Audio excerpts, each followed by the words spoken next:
Ready అన్న hi అన్న నమస్తే మీ పేరు నా పేరు టెంబర్స్ మళ్ళీ ఎన్టీఆర్ పేరు దయా కదా నా పేరు కూడా దయానే దయా మీకు లేనిది దయానా దేవరా సాంగ్ చూసినా మరి ఎట్లా ఉంది దేవరా సాంగ్ అయితే ఫస్ట్ 1-2 సార్లు విన్నప్పుడైతే నాకు ఏమనిపించలేదు బట్ మూడోసారి వింటూ ఉంటా కనుక చాలా బాగా అనిపించింది అనమాట. ఎందుకంటే మనకి అనిరుద్ధ్ అనేది తమిళ అంటే అనిరుద్ధ్ అంటే దేవుళ్ళ కొలుస్తారు. మన టాలీవుడ్లో అలాంటి సాంగ్ సరైన సాంగ్ ఇవ్వలేదు అనిరుద్ధ్. బట్ దేవరలా ఈ సాంగ్ అయితే మంచిగా ఇచ్చిందని చెప్పి నేను అనుకోవచ్చు అనమాట. అంటే one of the number 1 song అంటున్నారు Anirudh. One of the number 1 song అంటే మన తెలుగు దాంట్లో నెంబర్ 1 సాంగ్. బట్ తమిళ్తో కంపేర్ చేసుకుంటే కనుక అంత ఏం లేదు. బట్ సాంగ్ అయితే బాగానే ఉంది. అవును లిరిక్స్ అర్థం కాలేదు. బట్ కొంచెం మధ్యలో దేవరా ఇట్లా కొట్టాడు అట్లా చేసినది చాలా బాగా అనిపిస్తుంది అనమాట. అనిరుద్ధ్ ఓవర్ యాక్షన్ ఎక్కువైంది అంటున్నారు కొంతమంది. అన్ని ఓవర్ యాక్షన్ ఎక్కువ ఉందంటే తమిళ్లో ఇచ్చినంతలా మనకు తెలుగులో కాన్సన్ట్రేట్ చేయడు. మనకు అదే మైనస్ అనమాట. అంటే లిరిక్స్ కన్నా మ్యూజిక్ హైలైట్ అయింది అంటున్నారు కొంతమంది. లిరిక్స్ కన్నా మ్యూజిక్ ఉంది మొత్తం. అసలు లిరిక్స్ అసలు ఏం కనపడతలే అక్కడ ఆడ ఎత్తుకోవాల్సి వస్తుంది. ఎన్టీఆర్ అన్న లుక్స్ గురించి అయితే మాత్రం అసలు మాటలు అవసరం లేదనమాట. నెక్స్ట్ లెవెల్ అని చెప్పొచ్చు అనమాట. ఇప్పటి వరకు ఒక లెక్క ఇప్పటి నుంచి ఒక లెక్క అన్నట్టు ఉందన్నమాట.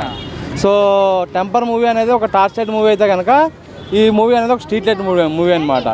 సో ఈ దెబ్బతో మనోడు హాలీవుడ్ వెళ్ళిపోతాడు అనమాట. ఆల్రెడీ బాలీవుడ్లో అడిగెట్టాడు. సో ఆల్రెడీ బాలీవుడ్లో వాళ్ళకి కోత స్టార్ట్ అయింది. ఇంకా నెక్స్ట్ హాలీవుడ్ ఒకటే.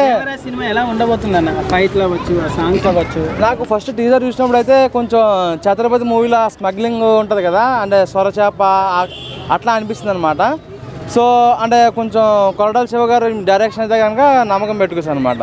సో సినిమా అయితే బాగుండేటట్టు ఉంది. రక్తపాతం ఎలా అనిపించింది? ఎర్ర సముద్రం అంతా ఆ ఎర్ర సముద్రం రక్తపాతం అనేది రోజుకి అంటే ఒక్కొక్క మూవీతో పోల్చుకుంటే ఇంకా ఎక్కువ. అంటే మన జైలు అవకుశల సముద్రం దాటాలని చెప్పి ఒక డైలాగ్ హైలైట్ అయింది. సో ఇందులో కూడా మనకు సముద్రం మన కాలం తడుపుతుంది. అలాగే చంద్రుడి దగ్గర హాఫ్ మూన్ ఉంటే కనుక బ్లడ్తో ఫుల్ మూన్ చేస్తాడు చూడు. ఇలాంటి విజువల్స్ అనేవి చాలా హైలైట్గా అనిపిస్తాయి అనమాట. సో వన్ వర్డ్లో చెప్పాలంటే దేవరాని ఎవరు ఆపలేరు అని చెప్పి అనుకోవచ్చు. దేవరా ఆపరా అనుకోవాలి. 5,000 కోట్లు అని చెప్పలేము. ఎందుకంటే సలార్ కూడా 5,000-10,000 కోట్లు అన్నారు. కాదు అంతేమొద్దు, ఒక 1,000 కోట్లు మన తెలుగు రేంజ్కి అయితే అనుకుంటున్నాను నేనైతే.